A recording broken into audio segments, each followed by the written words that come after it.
নামেই শুধু যুদ্ধবিরতি। দক্ষিণ ইসরায়েলি তাণ্ডবে চলছে লেবানন। ৪৫ দিন বাড়ল মর্তের সারি। আসসালামু আলাইকুম।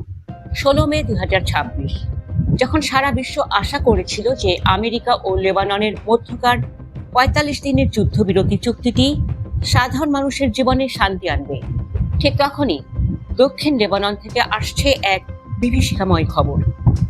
আল জাজিরা জানাচ্ছে, ওয়াশিংটনে আলোচনার টেবিলে যখন শান্তি শব্দটা উচ্চারণ করা হচ্ছিল, ঠিক তখন ইসরায়েলি যুদ্ধ বিমান লেবাননের নিরীহ মানুষের উপর ফেলছিল আগুনের গোলা। কেন এই নামকস্তে যুদ্ধবিরতি? কেন ৪৫ দিন মেয়াদ বাড়ানো হলো কেবল রক্তপাতের?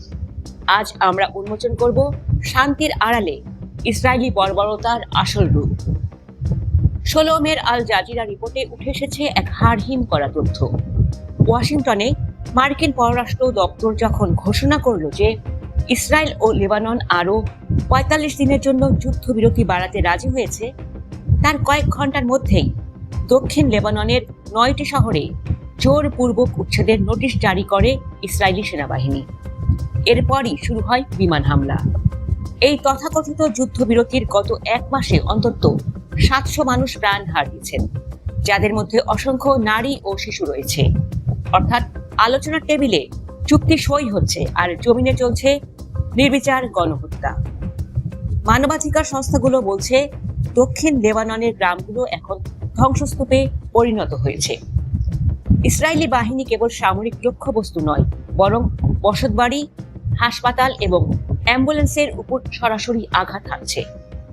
আল জাজিরার সংবাদদাতারা জানিয়েছেন, ধ্বংসস্তূপের নিচে চাপা পড়ে আছে অসংখ্য প্রাণ, যাদের উদ্ধারের কোনো সুযোগও দিচ্ছে না ইসরায়েলি স্নাইপাররা। লেবাননের স্বাস্থ্য মন্ত্রণালয় জানিয়েছে, ২ মার্চ থেকে শুরু হওয়া এই যুদ্ধে এ পর্যন্ত প্রায় ৩,০০০ মানুষ প্রাণ হারিয়েছেন এবং ১২ লাখের বেশি মানুষ ঘর ছাড়া। যখন আমেরিকা বলছে আলোচনা অত্যন্ত ফলপ্রসূ, তখন পেন্টাগন ২৯ মে থেকে একটি নিরাপত্তা ট্র্যাক শুরু করার কথা বলছে। কিন্তু প্রশ্ন হলো, এই আলোচনার সময় কি কেবল ইসরায়েলকে আরো শক্তিশালী করার জন্য কেনা হচ্ছে? লেবাননের সাধারণ মানুষ এখন আর যুদ্ধবিরতিকে বিশ্বাস করে না। তাদের কাছে এই ৪৫ দিন মানে আরো ৪৫ দিন মৃত্যু ভয় আর প্রিয়জন হারানোর আর্তনাদ। দর্শক, এই যুদ্ধবিরতি কি সত্যিই শান্তির জন্য, নাকি ইসরায়েলি বর্বরতাকে আড়াল করার একটি ঢাল? বিশ্ব বিবেক কেন আজ লেবাননের শিশুদের কান্নায় জাগছে না? আপনার কি মনে হয়, এই ৪৫ দিন শেষে কি শান্তি আসবে, নাকি ধ্বংস হবে পুরো লেবানন? কমেন্টে আপনার মূল্যবান মতামত জানান। ১৬ মের এই ঐতিহাসিক অবিচারের প্রতিটি আপডেট সবার আগে পেতে আমাদের সাথেই থাকুন। ভিডিওটি শেয়ার করে সত্যকে বিশ্বকে জানিয়ে দিন।